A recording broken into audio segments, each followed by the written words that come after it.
So you plenty of people to pick their brains, but I want to do a little bit of a kickoff introduction first. Just to kind of see who everybody is. I know you guys probably know all of them, but let's just do a round of introductions first. I mean, let's start with you guys, the Loser Kid podcast. I'm Josh Roop. With me, my co-host.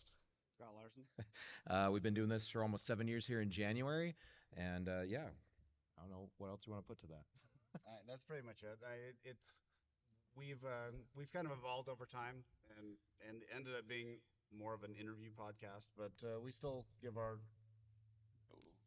thoughts. That one's been doing that. Yeah, you got to keep some distance for some Okay. reason. All right. So that's pretty much it. That's us. Yep. I'm Joel. It's my brother Jared. Yeah.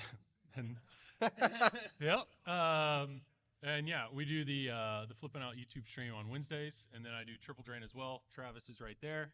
Feel free to check him out. And yeah, we have a good time. He's wearing pants, guys. We stream a lot of pinball machines, so Yes. that's what we do. You think we wouldn't be so awkward in front of mics? I don't. Yeah. I'm used to All right. I Yeah. don't know I mean, what's I mean, I, happening. I We're thought you gonna guys would try. have a little bit more to say, but it's fine. We'll get Yeah. there. We're gonna do some icebreakers and Well, stuff like you're that. really the superstar. Who are you? So the one thing I'm interested in knowing from all of you, because I probably don't know all of your stories. I'm gonna start with me though, and then we'll go down the line. Is the like why? Like what inspires you to even make this content in the first place? And actually, I'm really glad that my buddy Arcade Hollywood is somewhere in the audience because how I got into there he is. How I got into this was really I was an arcade restoration guy. I was doing a lot of like arcade restorations, picking up these ratty old machines, and it meant a lot to me to sort of restore these things from my childhood. I mean, it was awesome memories. I spent a lot of time in the arcade with my grandfather, who's no longer with us, but he it was just a fun time as a kid. And so, we all kind of, I think there's parts of us that want to relive childhood. Some people collect action figures, toys, all sorts of stuff like that, right? It was arcade games for me. So then finally, when Arcade Hollywood, him and I hooked up, we became buddies, and he's like, "Hey, come to Pinball Expo with me." I was like, I'm not really into pinball, and I was so naive about pinball. I'm like, yeah, you just kind of like bang the ball around, and there's no like real like I don't know how to play these games. They seem difficult. Like it doesn't seem there's much to it. And I was sitting at this table. We were having I think food up in the like little food area up here, right? And everybody at the table is like, you're gonna buy one pinball machine and it's done. You're gonna have a whole room full of pinball machines. You're gonna sell all your arcade games. And it took like 2 or 3 years, but I was telling them no, adamantly, no way. I'm not into it. And then I freaking remodeled my whole garage, sold all my arcade games, and here I am with like 9 arcade games or 9 pinball machines in my garage. And then that spurred into content and all other stuff. So we'll get into for that in a little bit. But I want to know like from everybody like what inspired you to do this? So the way I got into it, I'm not going to go super in the details how we ended up there, but we ended up at my wife's cousin's house, and they had an autistic boy that he would get up in the middle of the night and kind of escape out the front door. And so we got there and we were locked into this house because it had a deadbolt on both sides. And now I'm walking through this house of like, I don't know who these people are really because it's like my first time meeting them. I'm in the dark. I'm trying to go through. I'm like, where are these people? I just need to get my luggage out of my car. And I stumbled upon, went down the basement, hearing noises, and I opened this door, and it's this room just filled with 20 pinball machines. And I'm a, what the heck is this? And he's like, oh, this is my little pinball area. So I got my first taste there, and then I just started digging deeper. Right, this was 14, 15 years ago, and I found Pinside, and I asked the first question I swear everyone does on Pinside once you've gotten into the hobby is like, why are these prices so ridiculous? And There's it's some people in the audience that talk a lot about that yeah, actually. yeah. So it's funny because like I asked that, and obviously you could tell there were seasoned people, there was newbies. Anywho, I felt like I wanted to interact with the forums and stuff like that, but because of my location, I just wasn't getting much traction, or I wasn't surrounded by pinball. So it finally dawned on me one day I have recording equipment. Why don't I just do a podcast? I used to work on radio. Let's do this. And so I recorded, and yeah, Zach Many, I sent him my file, and I sent Martin Robbins, who was doing head to head at the time.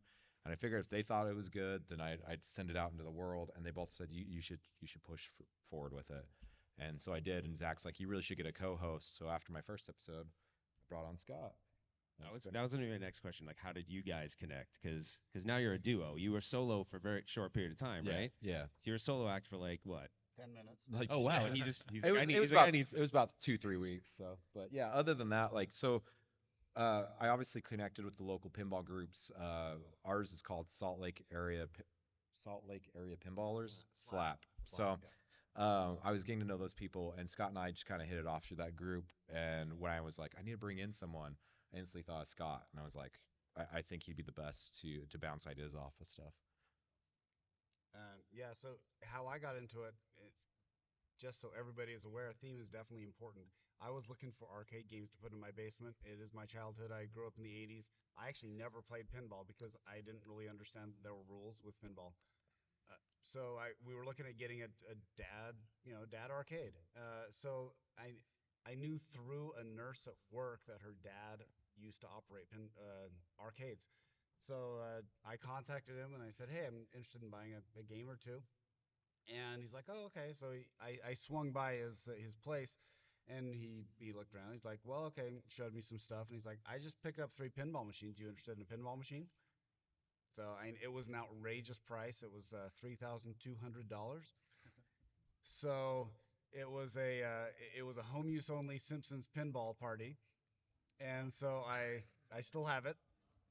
Yeah. So home use only Simpsons pinball party because it was either that Corvette or some other one, and Simpsons was the most expensive at 3,200. And I texted my wife because anytime you get into the hobby, you're always worried about what your spouse is going to think or your significant other because you're trying to manage money. And I texted him like, "Hey, what about a pinball machine?" And she's like, "Okay, let's go over Simpsons." So I'm like, "Okay." So Can I ask you, Scott? Do you hide sometimes pinballs when they come in? Everyone does it. It's okay. okay. Like So it's okay to admit it. How do you okay, hide a okay. pinball machine? I hide. I hide. No, I hide shit. Like I Okay. actually, I'll exchange. I'll move them around and shuffle 'em around, and my wife will come in. She has no idea. So It's awesome. yeah, yeah, yeah. They know. They know. They know. She's They know. really smart, but sometimes she's not as into it. So, but Okay.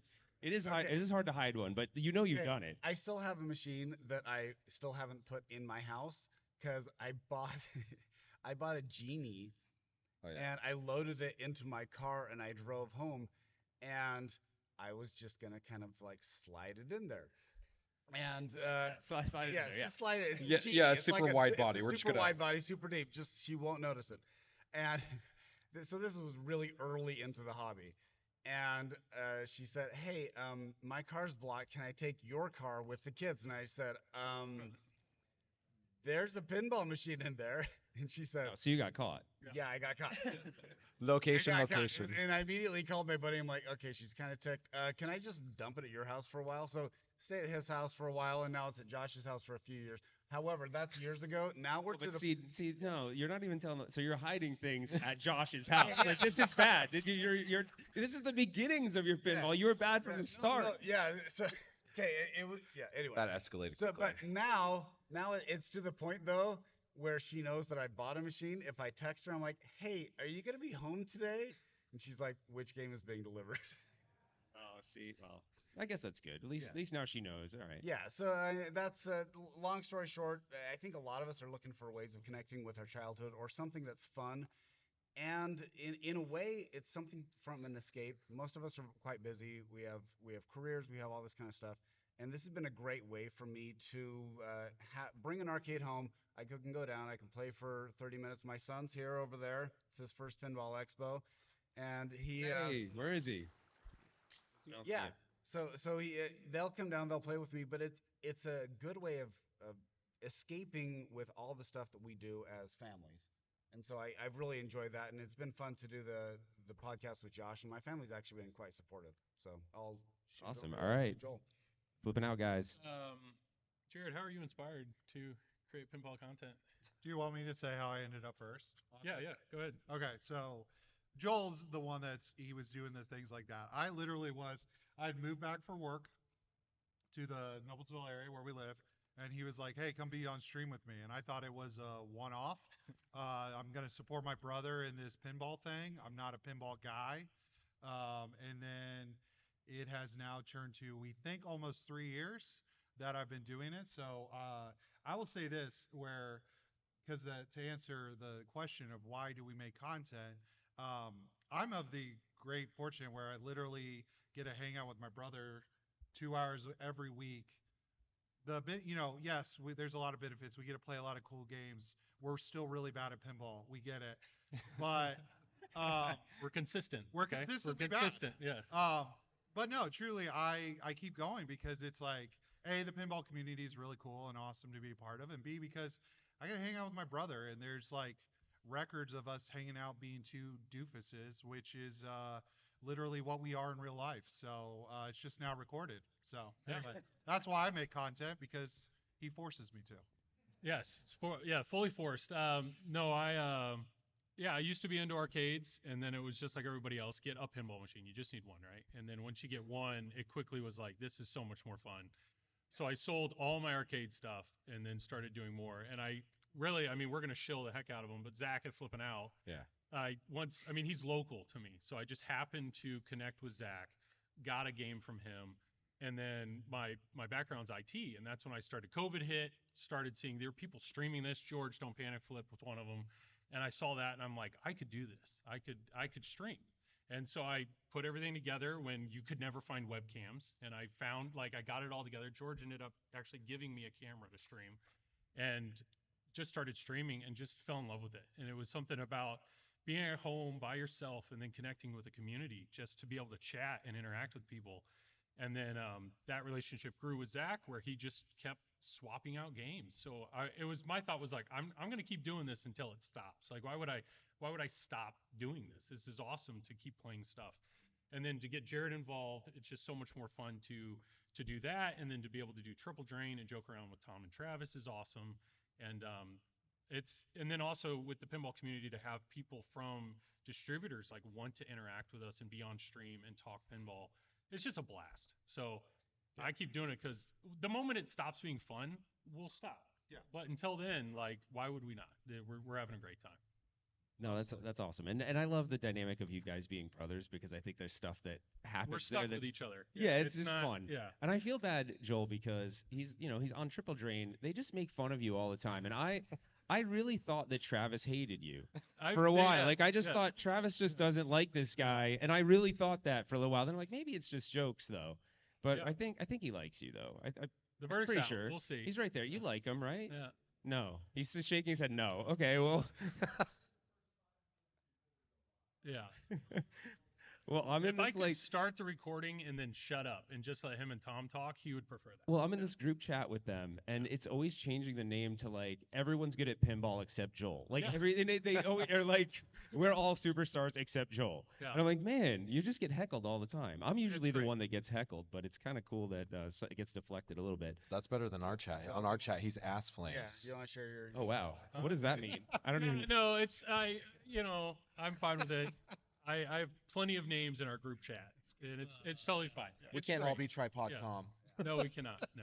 This is a little adolescent, and if you didn't hear it, I just want to just expand on it just a moment. Scott, your nickname is Ass Flames. No, Can you mine- give- No, that's Joel's. Oh, oh, okay. It, Oh, sorry, I don't. It should not be mine. I don't even know what that It's a means. dumb story with Okay. a logo that I made one comment about, and here we are. So. Is there a story with a match or a lighter or anything like? Okay. No, it's All right. Well, all right. We'll move on. Unless there's more, I'll move on to the next thing. Is there more? What about you? Oh, what inspires me? I covered that already. Yeah. Okay. Yeah. So, all right, we're gonna go to the how. So I just want to know, like, real quick, is anybody in the audience someone that isn't currently a content creator and you're interested in becoming one? Okay, so there are some. Okay, so this is kind of interesting because there's a lot that goes into creating content in general. And I just want to start by saying, if you are someone that wants to get into it, you don't have to start with all the best equipment or gear and all of that, because you could easily go down a rabbit hole of, I need to buy all the best stuff. It's like, I remember when I used to snowboard, you'd go to the mountain, and there'd be these people that have rolled onto that mountain for the first time, and they're decked out in the best shit, and then they go off the chairlift and tumble down, and then their wife's like everyone's falling, and I'm like, dude, you don't have to start off with the best stuff, and it's definitely not going to make you better. You have to get used to being in front of a camera and doing all that, but like, start with a phone. You can start with a phone at first. It's totally fine. You can get cheap mics nowadays and just start there. So I was curious, like, a little bit of how I'm going to share for 2 seconds mine, and then I want to hear yours. But I started with I bought so much. This is one thing that if my wife did know, she would kill me.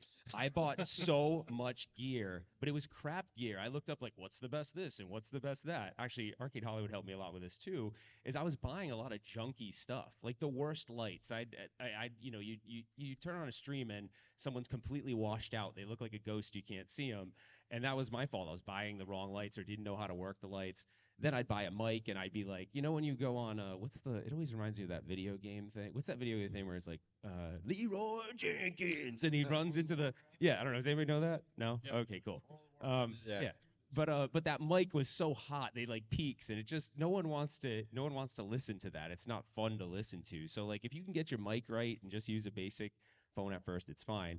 But I'm curious from you guys, maybe share like how that progressed for you guys, and then if it'd be fun, I think, to share like, is there one thing in like your toolbox for content creation that like, oh my gosh, if I didn't have this, it would be, it would be detrimental. Like, it's the one thing you love. So yeah, starting with mine, like yeah, if you're looking into content creation, you already have an amazing camera and mic in your pocket. There isn't a reason you shouldn't be getting it just right in front of your face. If you have to put it up on a card table like Scott does with some books and stuff to record yourself, just record the content and put it He's out there. making fun of me because my camera shakes because I'm on a card table. That's a really good point, though.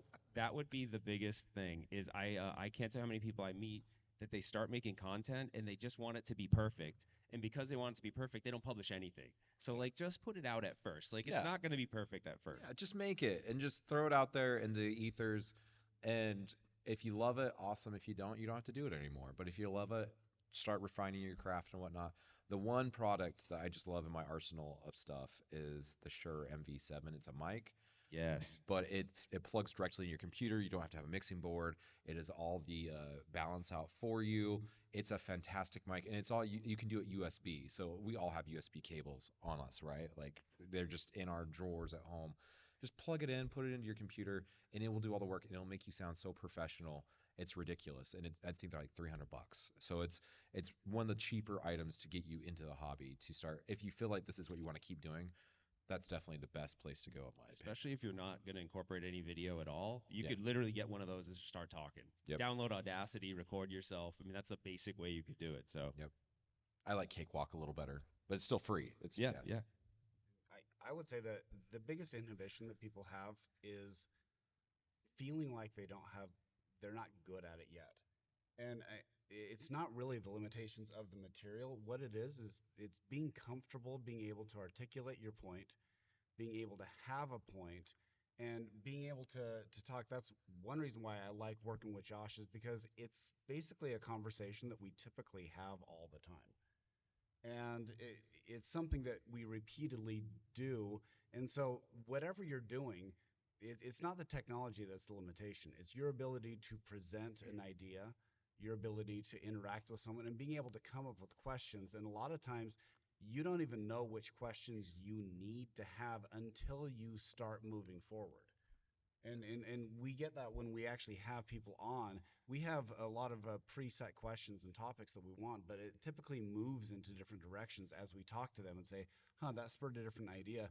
And so if you're going to be in content, my biggest advice is to do something on a semi-regular schedule and just put out who you are, like which questions you typically have. We all have questions in pinball, in the hobby. And even when we interview the pinball makers, they've said before they got into pinball, they had the same questions too.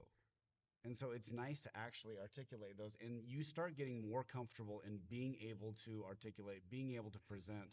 And so again, just like Josh says, get something, pull up your computer. Sometimes it's even great if you're recording and you're able to have a conversation with someone, because it makes it so much easier. It's a lubrication on how you're able to work and move your ideas. Well, I think some advice that was given to us on early on, we had Jeff Teolis on the show. If you guys know Jeff Teolis' pinball profile, he's a wonderful spotlight into the audiences that may not be so present in pinball, right? But he told us, like, they don't tune in for pinball, right? They tune in for you. They turn in for Chris. They turn in for Carrie. Like, it's your personality that they want. Yeah, they want to hear about pinball, but it's truly about you. So when you're putting your content out there, don't think it's all about the pinball. It's truly about people they connect with your perspective and they connect with who you are and they want to hear from you. That's why they're tuning into you, right? So, Yeah, no, podcasting's easy when you do it with people you want to talk to. Like I've done a few interviews, and sometimes an interview you're like pulling teeth. But if you're having an engaging conversation with anybody, it's a blast. You just happen to be recording it. And yes, I would encourage anybody that wants to start a podcast.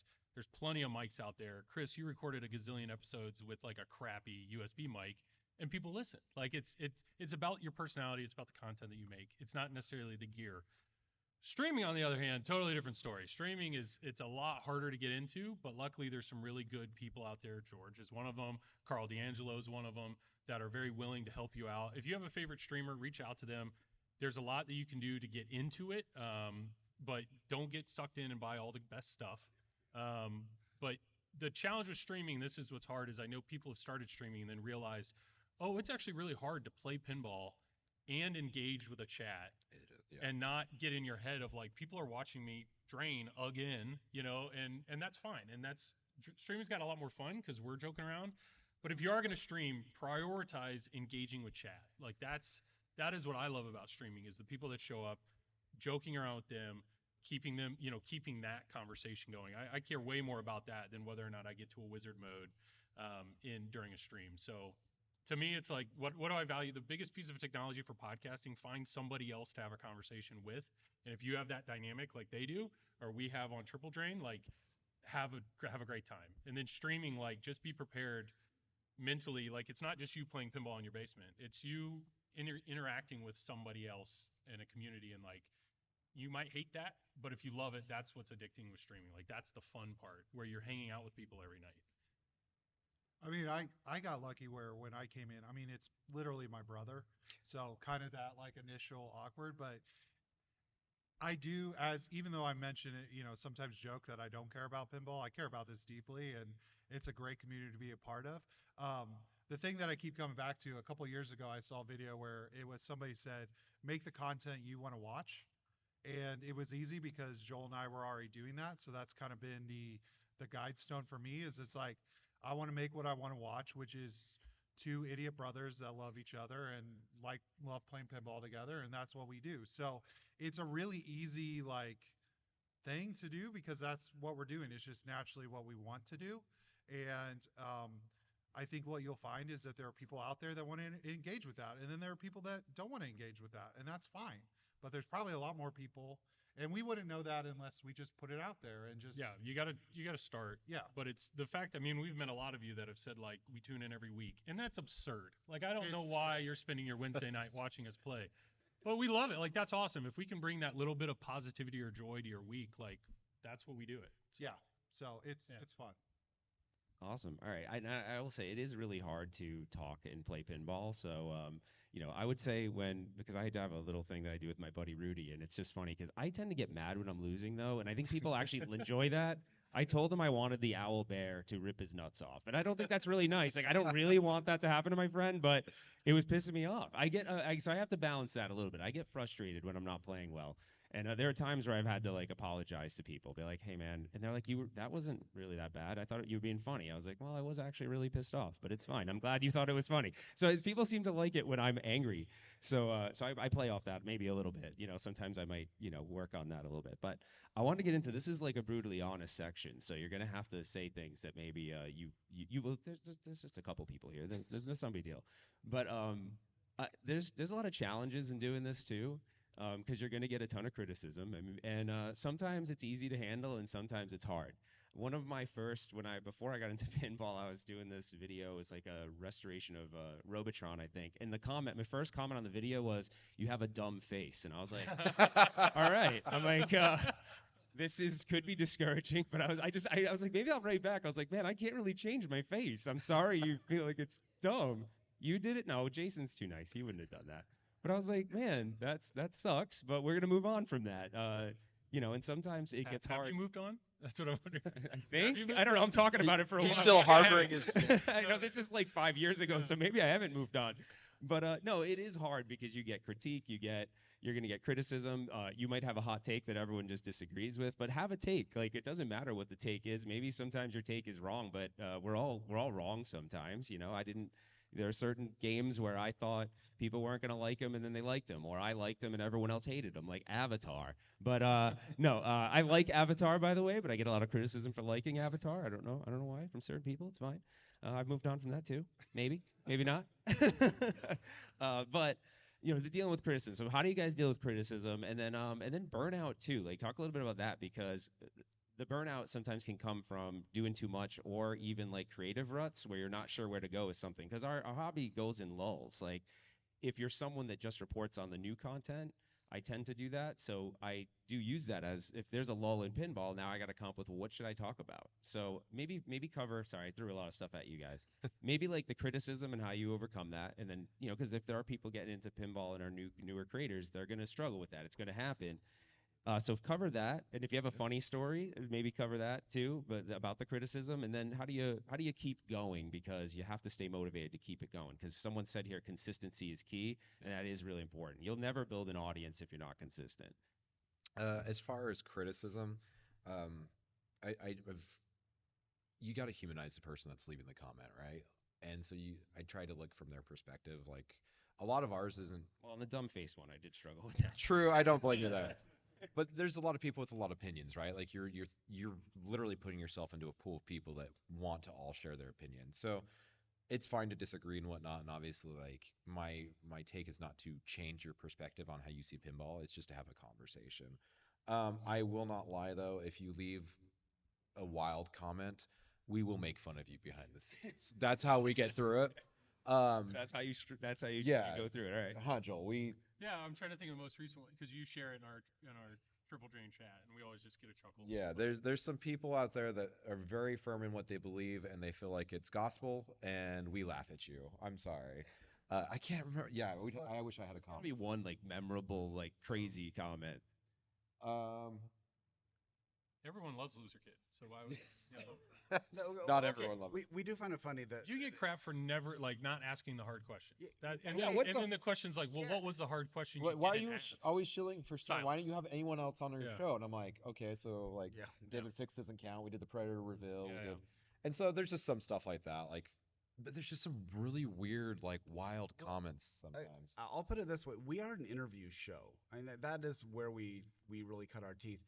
And I find it interesting when like we are willing to ask the questions. When we tell people, it's like, hey, if you don't want to answer it, that's fine. We can always edit it out because you're inviting someone onto your show, and if you come with a flamethrower, they're not going to come back. And so having someone on the show and say, I think your design sucked, I don't think it's going to be a productive conversation. Yeah. And there's But ways, and there's ways to. I think yeah, there's also ways to ask tough questions in a respectful way, right? Like, I mean, you might maybe disagree with some of the angles, but you might share it in a way that's not gonna like make him not want to come back. Oh my gosh. Yeah. Sorry, I've got the comment. You ready for this one? Go. You guys You are have, gonna remember you have this it screenshotted? Yes, I have a screenshot. Yeah, because this ended up being a post. I felt so moved by what the person said. We had to harass you in public, and we haven't heard from the person since. That's it, right? So the latest market video I did, I said Lord of the Rings Pro, and the gentleman said, "I can't believe you actually said Lord of the Rings Pro. What's worse is you have it written in big letters on the screen. This is the first time I've looked at your videos or your content. I am so disappointed. I'm not even gonna finish the video. Yikes." And so you turned into a meme, sir or ma'am. Yeah. Whoever you were, you're welcome to go on our Facebook and see the shenanigans that Nice. ensued. So All right, We one more. the negative critique we get, we can't argue it. That's the problem. Like Yeah. when somebody says like Jared should have no opinion on code because he can't get 2 shots into a mode. True. sold.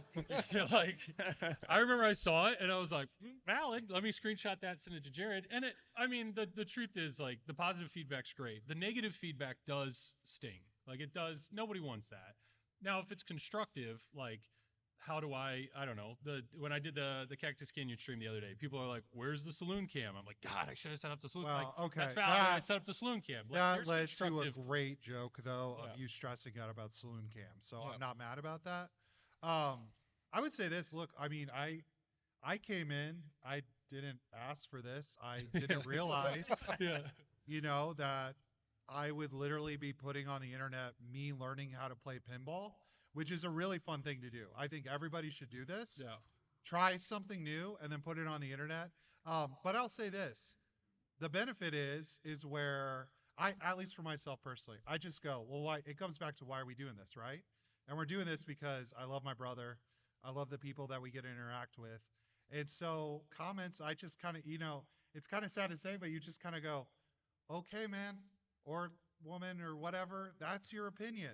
Yeah. But I still get to hang out with them every week and play pinball. So, okay. Yeah, it's like, yeah, it's fine. It's you never want to produce something that like I never want to produce something that makes somebody upset or angry or mad. But what I've realized, and we've had this conversation with Triple Drain, like we're gonna record the podcast that we want to record. We're not gonna change our conversation to appease one person, and you can't please them all, and we understand that. So Well, I don't know. Some of them are really funny, but some. and to go to the opinion point, I hope that I hope in some way that as a person I can say, well, hey, I have an opinion about something. I like pinball, and it may not be what everybody else thinks. And that's okay. And it's actually one of the reasons I love pinball so much is because there is so much out there, and it's so varied, and it's so different, and everybody's looking for something different. So I've kind of gotten to the point where it's like, look, I rank games not in S tier that are obviously S tier, I guess, for some reason. And I go, I didn't like it as much. But I'll tell you 19,000 reasons why I love Labyrinth. And people are like, it's just like, but I love it. Like what? I can't go it. So it comes back to the criticism of like, just own your stuff. Like I own it. It's like, you want to come up, talk about it? Great. I own it. You can talk to me. I'll smile at you. I'll go, great. You have your opinions. And guess what? Your favorite machine, I may hate. That's okay. We can all have stuff that we love. And I think it's more fun that way. If everyone had the same opinion, then it'd get really boring, right? So yeah, that's how you deal with criticism. And I have my brother. And we haven't been told we have stupid faces, so we're fine. Yeah, we're good. so I wanna expand on one quick thing because you said Labyrinth. I do think though sometimes, and this is probably something that we can all relate to. Sometimes there's a game that comes out that was an IP from your childhood that you really liked. Labyrinth was weird because there's only like I always say nostalgia is a sliding scale because someone could just be 5 years older than you or 5 years younger than you and think the thing you love is stupid. I mean, they literally be like, oh, I never watched that, or I just think it's dumb. And I do think if I watch Labyrinth for the first time as an adult man, I might be like, this is sort of weird. But as a kid, I loved it. But I'm just curious, like I like Labyrinth because I love that movie. Is that kind of like does that feed into why you like I that hadn't game? seen it before. So Joel Looked at me weird. Is it? Yeah. Is Joel's a bummer. Anything made by Jim Henson is gospel and the greatest thing ever made. So that is why S tier. There you go. Labyrinth is Labyrinth. Like I'll take up the rest of this But it's conversation. nostalgic for you, right? Like Jared, it's nostalgic for you though, right? Yeah, You love the movie. And to answer your point, like, yeah, we all have different things that we tie to, and I tie to Labyrinth. I am obsessed with Jim Henson created things. So it's an easy thing in. The benefit of something like Labyrinth is that I enjoy playing the game as well. So there's always the things, but I'm like, that comes down to like own the stuff that you love. Yeah. Like I love turtles. Joel People loves think turtles is garbage. Yeah. So He's got turtles okay. tattoos. I mean, Yeah. he's going to own the machine, guys. Who has turtles tattoos? Joel. I didn't know that. Yeah. Where are they? they're We're on not- body, no, yeah. we- Yeah. Like where on your They're on- body they're are on my they? legs. Okay. Have you not seen his Twilight picture with his tattoos No, on his my shoulder? What are they like located on? All right. arm? Yeah. I mean, because are they located like on your lower back? Guys, they're on my We're legs. not doing this right now. But anyway. Okay, all right. I have the most lame. I have two really lame tattoos. So not that your tattoo's lame. I'm not Oh, saying.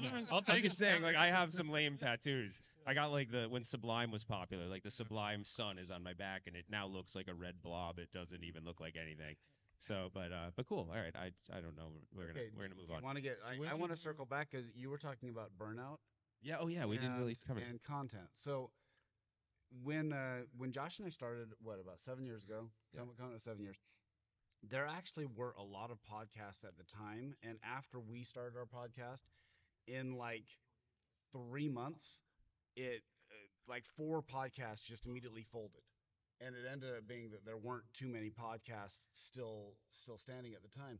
And so I was talking to Josh, and I said, what I would like to do is have a schedule, but a flexible schedule, because my schedule is all over the place, and so we try to record about every 2 to 3 weeks, and usually it's about every 2 weeks. Yeah.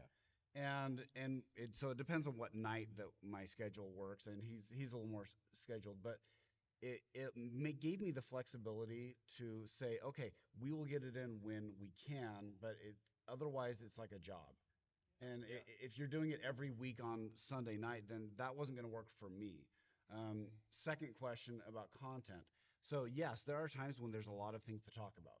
So either a new release or Expo coming up, and we have a lot of things to talk about. But there are times when it's down, and a lot of times we start brainstorming. He's like, "Hey, have you ever thought about this? Are there topics that you want to address that this is a great time to address it?" And so sometimes that's when we just have a solo episode with just us and no guest, and that's mainly just because like this is a topic I've never really figured out in pinball that I really want to discuss. And in many ways, we've actually had some good response from those because people are like, I thought about that too, and I never really thought about that. Yeah. Yeah, it was I think was it one of you guys lately that and I might be making this up, but someone did like I think it was you guys. It was like what version is a pro? Like what are the ones where the pros are better than a premium or an LE? Yeah. Yeah, see, I like that kind of stuff because it's like thought provoking, right? Because I do think there are people that I have a buddy, he might not even be in here, but he like will never buy a pro. He's just like, no, pros are all. But I don't know his real reasoning, but he doesn't even play them, and I find sometimes you get a better flow from a pro, and sometimes the other stuff that the sculpts or whatever don't add to the gameplay part. So I thought that was a fun, like that was that was going off into a different tangent, talk about something new when there wasn't maybe a news item to discuss. So I love that kind of stuff. How many? We said we were a little How tight on much time. time do we have? Are we tight on time? I have no idea. We still have, I think, another. Yeah, keep going. 2 hours? Okay. Yeah. 2 hours? We got 2 hours. All Okay. right, Yeah, so we'll just keep going then. So this one's a little interesting because it's like, but we might have to go rapid because I do want to leave time for people to ask questions. But just kind of like the future, like where do you see content creation go in the future? Because I think there could be some interesting like technology elements that these companies could do to help us with that. Like Stern just added HDMI, but that's on Stern Spike 3. But there are companies that have actually made it a lot easier. Like it's really easy to send the output of an LCD on a Spooky. It's really easy to do it on a JJP. It's just really an HDMI splitter. So that can be complicated at first, but that's gotten easier. So I'm just curious, like from your guys' perspective, is there something that you see in the future that could be cool that would help us create more engaging content for the audience? I think pinball content creation still hasn't been fully tapped yet. I think there's still room to grow in it, especially where a lot of media is moving towards online content creation. I don't have an answer to what I think would help improve or things Maybe something you'd like to see too, like something you've thought about. you know, I'm so focused on Loser Kid. I don't know. All right, that's fine. That's fine. So, I'm glad we made the shift from Twitch to YouTube. That's something like YouTube 100%. growth. I know you guys are doing video podcasts Yep. now. Triple Drain, we do video podcasts. Like YouTube has greatly expanded both of those things. So YouTube is I'm all for it, committing into that. I don't know, podcasts, I don't really see much there changing, but like the stream or the video content we make, I'm glad. I love interacting more directly with the manufacturers and getting their perspectives in, and then tutorials. I don't know why it took me forever to start doing those. But it was like, I have this game, I learned the game, let me teach it. And I felt pretty vulnerable when I first did it because Bowen makes amazing tutorials. Carl has amazing tutorials. There's other people that already do this, but it was like, let me just do it and see what happens. And that's something that I'm glad that like It makes must the take you a content you wanna long make. time to produce that. I There's filmed no those way. in one take. Really? I filmed those in one That's take. amazing. because but when you that's- take the glass off, though. I take the glass off. You can still miss shots. Yeah, well, You can still miss shots, but it's Zach does all the editing, and the reason you said earlier, like people don't release content because they're perfectionists, but that's what I like about the podcast. We don't edit anything out. That's what I like about streaming. We don't edit. Like it's just be yourself. You don't have to fix your problems. You don't have to correct your whatevers.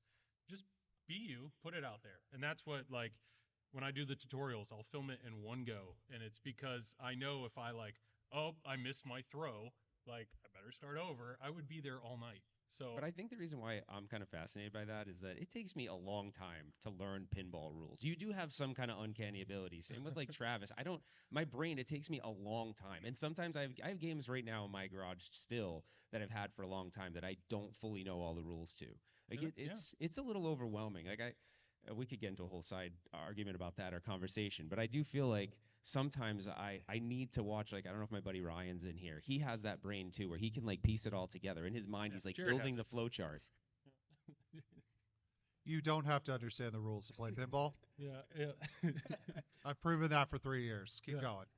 But how do you do that? But that has to take time to. You have to learn the rules before you can do the tutorial. True. I try to watch everything Stern produces because they're explaining the rules. I will watch other tutorial. Like before I did the Medieval Madness tutorial, I watched Bowen's tutorial from 20 years ago that has 100,000 views or something. Like I'll try to watch what I can and then pick up what I can. And then luckily, what's nice about throwing the ball is you can kind of control it a little better. So it's like, okay, I know I want to explain it in this order, so let's do it, and I do it. That's pretty cool. Yeah, I mean, I try to watch, Travis a lot Yeah. because he'll do those like day one. Because I kind of started bleeding into tournament play a bit more. Shout out to Electric Bat if you're out there anywhere. But yeah, tournament play is a whole different thing. But I Yeah. definitely, but with tournament play, you have to know the rules because if you don't, the other players do, and they'll blow up a game so quickly. So I appreciate Travis what you do there because it helps a lot with like the day one if there's a launch party or something like that. Does anybody play tournament? Is there anybody tournament players in here or getting into that? Oh wow, there's not that many. Yeah, I really I like it. They're in the tournament, Ralph.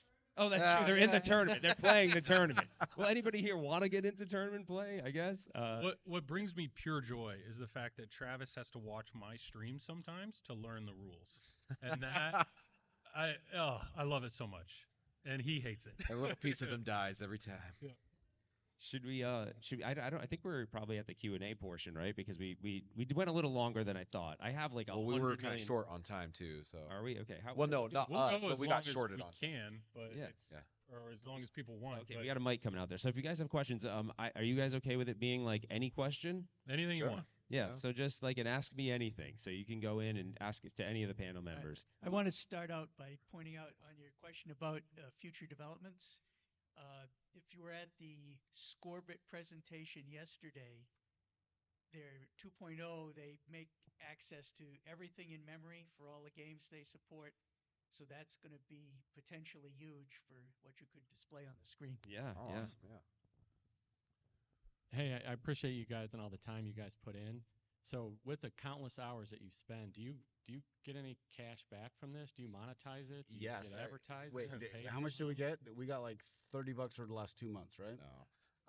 I think it just depends on the way that you want to monetize and whatnot. I mean, too. what do you guys do or what do you recommend? So we're monetized through YouTube. We do have Patreon. We do Silverball Swag. It's just the it's kind of unlimited the way that you want to go. I guess if you really want to, you could talk to a manufacturer, see if you could get product that way. Zach's really good to help us out as well.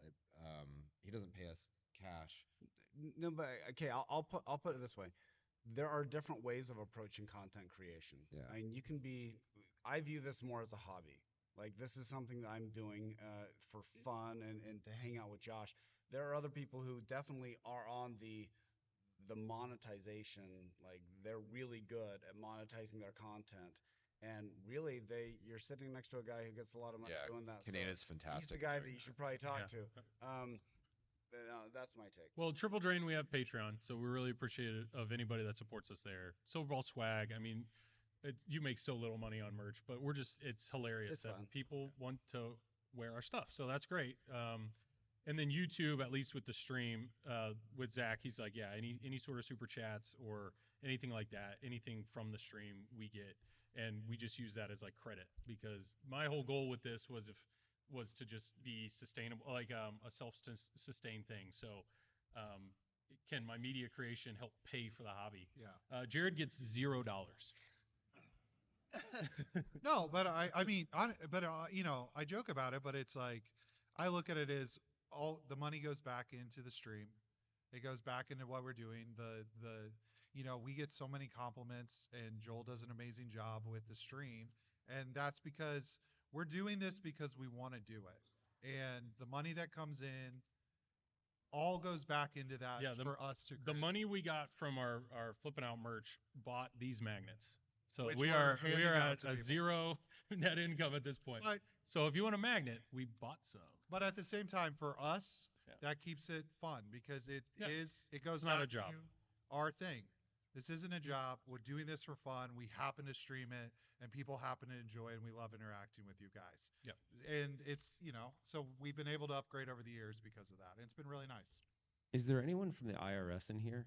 I just so Retro Ralph LLC is it loses so much money a year. It is not even funny. So if I would be the worst example for someone that monetizes in a poor way. But when I was doing actually the funny thing is I was making a lot of money when I was doing non-pinball content or when I was doing arcade stuff. So I went from making money to losing money. But one thing that was pretty lucrative if you get into it, if you want to be more of the online personality and you do a lot of live streams, like super chats, they have a way of catching fire. And it's not even you don't even really sometimes need to encourage your audience to do it. When one hits, someone wants to highlight their comment. So then all of a sudden they start flowing in. So during COVID, when I was still kind of not really covering pinball like I am now, well, it was a different time though, because people were wanting community, and yeah, it'd be like $5, $10, $15, $20. So yeah, but I'm not a good example for it. You want to talk to the guy next to you because I lose a ton of money doing this. Is there a lens in which to view pinball that you feel is not being represented at this moment that you think would be great to see out in the world? Who wants to take that one? Everyone looks down. Oh. Actually, I have a great answer for that. Are there, when you're looking for information, are there blind spots that you are seeing? And so, for example, like David Dennis and Rob have done a great job on Silverball Chronicles, and so they go back and they talk about historic content, because so things like that. If you have a question and you try to look for anything, and you're like, there's not much about that, then yeah, that's where the black hole is. So I mean, I've learned a ton from Travis, and he tells us all the time. Just there's so much untapped market out there, and the reality is like the people that are going to listen to a pinball podcast are already at the enthusiast level. So it's how do you get to everybody else? And I don't know. I mean, like we've talked before, how when JJP sent Gavin with Slow Mo Guys a pinball machine, like that video got millions of views. Yeah. So there are plenty of ways, I think, from a marketing standpoint, that pinball could be shared more with the world. But the truth is, the content that we produce it's not for the average Joe. It's like the people have already got to the enthusiast spot. So if you figure that out, let us know. Yeah. I'll add one comment to that. I think, and I sort of fell into this because I was starting going, all right, I'm just going to do, even though I had learned so much, I was going to start almost from like ground zero. And so I started at first being like, all right, the people that listen don't know anything about pinball. But then I accelerated my development so fast that I did sort of leave that behind a little bit. But I do think there is a little bit of a hole in, hey, I don't even know anything. Like I kind of think it was funny though. They sent one to Linus Tech Tips, and he's like doesn't know what the lock bar is or anything. And I mean that was kind of goofy, but like maybe get some education before you do it. But there are people that don't know basic things. Like they don't know how to take the glass off their machine. So there is probably some room for someone to start and go. Tech tips, absolutely. Yeah. If you're looking for untapped content, tech tips would be a huge one. It'd be a great one, yeah. How do you replace a coil stop? How do you do all this kind of stuff? Hey guys, Joe from Indie Arcade Wave. I kind of started like Ralph did in the arcade space with independent development and moved into pinball. You talked about like the negative comments and how you deal with all that stuff. I'm curious about like the inspirational comments you've gotten, because when I first started, I'm talking about how to develop an arcade game. I've had people over the years tell me like, you're the reason that I made my game, and then physically seeing that game at a convention. Have you guys encountered anything like that with pinball, and like how inspirational has that been for you to continue creating content? I'll answer that one first, and then everyone else can. But those are the ones that are the best ones. I don't get them all the time. I probably get like maybe one a month or one every one now and again, and they're so cool because it'll be something like, and they're usually like kind of like heartwarming. They'll say something like, "I'm going through a tough period in my life, and I found your channel, and you were really you were having a good time with your friend playing pinball, and I then joined a league or bought my first pinball machine."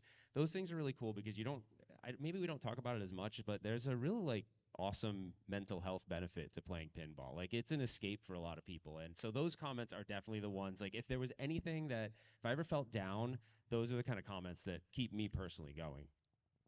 That's a question. Yeah, no, to me, I mean, coming here is always awesome. And I know, like, I saw Jamie's back there. Like, she said she's there with her son, and it was like we watch every week. And it's like once you realize like kids are enjoying our content, that's absurd, and it's awesome. Like, we love that. That if that's that we can do that for families, we will happily continue to make content. We lucked out of, naturally just showing families enjoying pinball. The biggest compliments that can be given to us is you guys are family friendly, you're not negative, and my kids watch it every week. And that, we never intended that, but it's the best feeling. And to go back to burnout or anything, it's to go, there are kids out there that get to watch this and they get to see two brothers that love each other and enjoy pinball and enjoy family and all that stuff. It's the best compliment. So all the comments go really far away when you realize, hey, there's a lot of really good stuff going out there from us, which is what Joel and I try to project. So Well, and there's a ton of good pinball content out there, but that's when you hear that people are like, we make this as a routine, or oh, I see your podcast come in, I drop what I'm doing and I'm taking the dog on a walk because I want to listen. Like, if we can bring any sort of that type of joy to somebody's life, like that's awesome. I'm so much more proud of what we do with pinball and the happiness that I can share with somebody else over my career. No offense to my job, but that's, I mean, it's so much more fulfilling. I mean, they traveled from Australia, this couple up here, because of pinball, and they Pinball listen to news. this. They come all Like, the way from that's England. amazing. Yeah. Awesome. Yes, I have a question for Jared. Just want to know, how are the meetings with Gary going on the new Magic the Gathering pinball? I'll hang up and listen. Gary called me this week. Magic's definitely coming out, and this is all very true, and you should all run with it.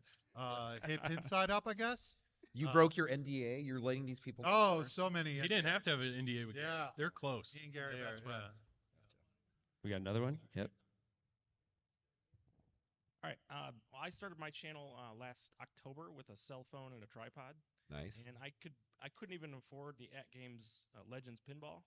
I bought that through financing, started a YouTube channel, and before you know it, here I am a year later. I can't get enough pinball. I'm playing in IFP events now and doing all this stuff. From a content creation side, what is the best way to transition between? For me, it was digital skills to real skills. So there's a whole thing of that, but the expense of the hobby, getting into it. I'm still looking for my first real pin. I've played a lot of them, and I play all kinds of free play. Plus around Detroit, I got lots of options, which is great. But what's the great way to transition into it and get I there? think me, Josh, and Ralph all started the same way, which you buy them broke. You buy the machines broken, and luckily there's so much good content out there to learn how to fix them. Yeah. And so if you can buy a broken pinball machine, and it's also a great way to learn what pinball is. And there's no reason to like, you don't have to start with a modern Stern or an LCD type game. So I know my first broken, like, I had an Avatar that I bought that was broken, and that's a great way to do it. Buy them broken, play the heck out of it, sell it hopefully for a gain, and then buy another one that's broken. Like, that's a great way to get into it, in my opinion. I think also just community. You're like, that's the thing. Like, go get involved with your community. It's a marathon, not a sprint. I know I don't own a pinball machine, whatever. I'm involved with another expensive hobby. And I would say the same thing for all expensive hobbies, right? It's, you find a way to interact with it. You interact with it over time. You figure out how to interact with it more. It is a marathon. Stop trying to sprint, because that's of what I see, and I'll say this from my other hobby that I'm not allowed to talk about. Magic the Gathering, that's your plug. Yeah. But people come out and they drop thousands of dollars, and they get in and they show up, and then you don't see For a them. little stack of cardboard. For a little beautiful stack. Anyway, Stack of cardboard. but they show up and then they're done. Joel, They how burn much is out. a topper? We're making fun of him, okay? So Okay, it's same idea. I do have a different follow up though. I actually have a different take, and I think I would just look at how much is your time worth. And for me, I don't have the time to fix up a game.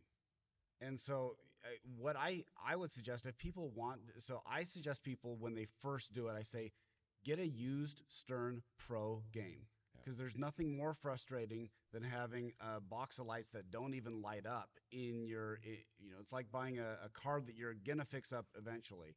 So what I would do is I would set up on your bank account an automatic transfer of $50 a month or something like that, or maybe $100, whatever you can do. Because if you send that to an account, then you can actually slowly build up the next egg, and so you can buy a decent game for around $4,000. And yeah, it'll take a little bit of time. But if you're like, I have no idea what your job is, but there is a question of like, well, if I spend a few more hours at work, I can actually save more money than buying a cheaper game than trying to fix it up. And so that's my take on the hobby. I always want someone to have a functional game when they first get into the hobby because otherwise it's just frustration. My only exception to that is and I did not realize walking into pinball is that there's a lot of people that are in information technology, that they're engineers or they're software developers, and so they have this like curiosity to fix stuff. So if you do have that, then and you're not going to be frustrated by the challenge. That's actually a really good way to get into it if you do buy a broken game, because that's kind of, I didn't know anything about repairing arcade games, but then it was able to, you acquire it, you learn a lot about it. It's kind of like gratifying to do that. So that can be a pathway for some if you, and also if you don't, if you just have the curiosity but not the technical know-how, there's just so much content out there to learn how to fix them. So that is a good route for some, but you have to have that mindset of you that wouldn't aggravate you. Yeah. I think one untapped though that none of them have talked up here. This has been my secret sauce when it comes to it. Make friends with the arcade operators. You go out on a location, if you're in just a random like 7-Eleven, there's a pinball machine there, take a picture. They always put their tech cards and stuff in there. You can call them up and say, hey, because there's a lot of companies that will, yeah, they'll buy up games and then they run the wheels off of it and then they sell them off at the end of the season, whatever it is. And so you call them up and say, hey, what's your inventory like? And you can go look at them and kick the tires essentially. And they're trying to get, they've already made their money off of it, so they're not trying to make bank off of it. So Good luck. I Hi, hope this you is go in, Scott. from Zimbabwe. From Zimbabwe. What should I say? Long time listener, first time caller. Yep. Sorry. One of the things that I really appreciate with respect to your relationships with the manufacturers is how you can get a game and how you can envision the code, and how you can get better information than I can get, and keep me interested in a machine while that code evolves. Can you share a little bit about your experience of how you've gone through that? Now we're seeing content providers doing release videos and that. Talk a little bit about that evolution. Thanks. We kind of feel like that's a Joel one probably. We get the games pretty early, and so it's good and bad. It sucks that sometimes we're getting that early code. But what is really cool was reaching out to some of these creators. I mean, they're so passionate about pinball, and the coders or the designers. I mean, they've just spent 15 months of their life dedicated to this thing. So I know they're eager to talk about it. I know they're eager to share it. So I mean, I'm excited. Like I'm trying to give them the floor to tell me all the things that they love about this game, what they're excited about this game. It is challenging though, because we stream it for a week or two and then it goes away, and then we see the code get so much better, and we try to try to talk Zach into letting us stream it again. But I don't know. I at the end of the day, the people that are making these games they're real people that are super passionate about this thing, and we just treat them like humans and let them talk. Like, yeah. And that's why I love getting them on stream, because then they can just talk and they can just share everything that they've done for the last 15 months. I just to that point, I think it's of what I'm learning is like if you think about a pinball machine, this is one of the most complicated entertainment devices that are made because you have both code and mechanical and shipping. I mean, it's pretty wild if you compare it to like a video game, right? It shows up, it's on the thing, whatever. Like these are extremely complicated machines. So I always go back to there's very passionate people working in this industry wanting to make something that they love. So all we have to do, like part of our like it's pretty easy. We are kind of idiots and we just like having fun together. So they give us a shiny new box. We're gonna have fun with it. Like it's part of that. So I think it's always remember like the people making this love this thing. Mm. So I want to show how I love this and what I love it. It may not be the most fleshed out thing ever, whatever, but it's like I'm still having fun with my brother trying to hit shots that I can't hit. Like, so whatever, and enjoy that. And I think also there's a good track record of Okay. a good journey of just these manufacturers are most of the time like they show up after time. Like the code gets really fleshed out, and so Yeah, I they're gonna come through. so that makes it eventually, yeah. easier too, where it's going to be good in the end. All right, I think we have time for one more question, One more. right? Yes, my name's Tom. I actually had a technical question. I was wondering what's the best way, without getting too expensive, to combine streams so that like you have one stream but different people at different locations. Um, there's a bunch of different ways to do it. I mean, if it just depends on how the other location is. If you're talking about streaming specifically, then if one location has OBS up with their whole layout, you could set up any sort of Skype or Zoom or Discord. We use Discord a lot, and then they can do screen sharing from there, and then you pull that in to OBS. So that's how all the chatting streams that I do, the conversations through Discord, and then I'm pulling in the audio video from that. George is way smarter than me. You might want to talk to him because he's actually had multiple people stream at the same time. So he might have a better answer. But at least that's how I do it. Just get the video on one monitor. There's probably some sort of lag, but Discord's really good with the lag. It's not as laggy. You totally made me think of a content idea that no one's done, or at least they may have done it, but I don't think people do it regularly. It would be really cool if like we had competitions against each other, or just like, you know what I mean, having multiple teams play the same game. Like that would be really cool on a stream. I think that would be fun. Non-competitive during COVID. Yeah, like Carl D'Angelo non-competitive. did that with Yeah. Inquest. Yeah, That'd be fun, but like non-competitive just for fun. Like, hey, we're playing against the the loser kid guys or whatever it is. I think that'd be fun to do more of that, like more of cross collaboration stuff, because everyone enjoys watching us individually, but I also think it'd be fun to do more of like the In collaboration Clash, stuff. Carl made a standardized template, so every individual person was streaming on their own channel, and then he was just pulling in that data. But Pin Clash, like the challenge there was like a timing standpoint, where there were people streaming in Australia and the U.S. at the same time. So we could talk more, but there's smarter people than us that would answer that question better. And one is right over there in that blue hat. Yeah, yeah. seriously, he's so underrated. He's fantastic. George does a great job.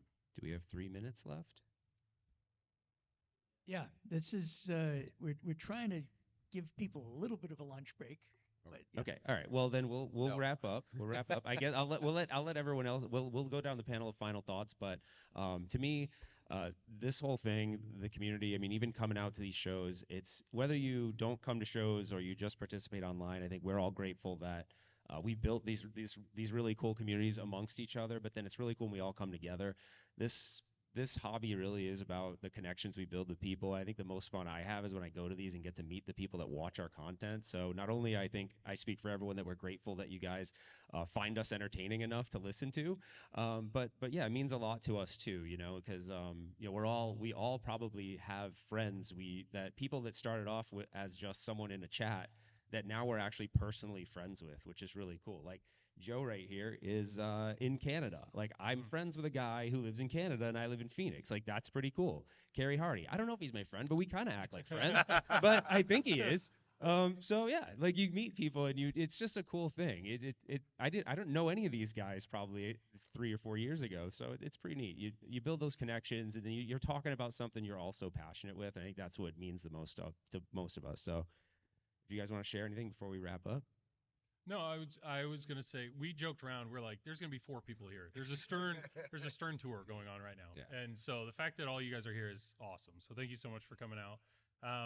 But yeah, we do this because it's fun and it's a hobby. And I think there's some people that assume there's other reasons or we're getting paid under the like no, we're just having a good time. And that's what we're having a good time. We're hoping others are having a good time consuming whatever we're making. And yeah, thanks for clicking on a video or watching a stream and staying up with us Wednesday night. And we're gonna keep. I assume we're all gonna keep doing what we're doing unless it becomes work, or someone tells us we have a stupid face. We will be done.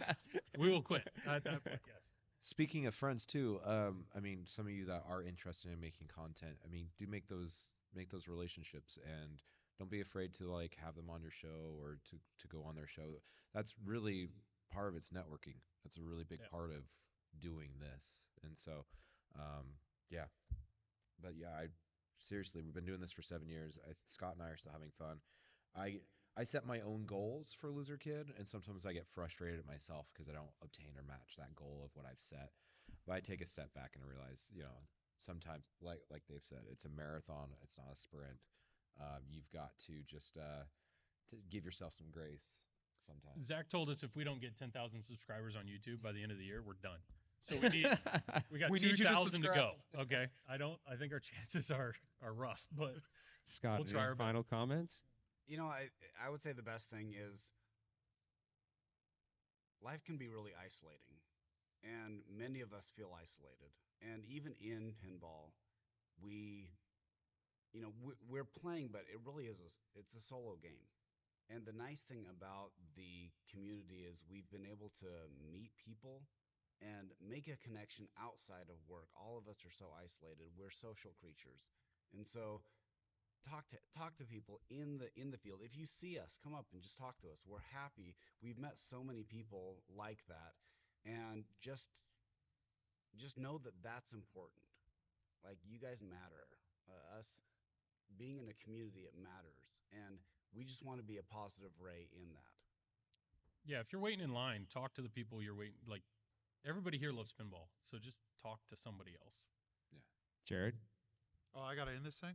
What? I will. Okay. Play pinball, have fun, love what you love. Yeah. Call your mom. Just give your mom a call. That's it. All right, guys. Well, thanks so much for coming out. Really appreciate it. Have a great show, and we'll see you next year, hopefully.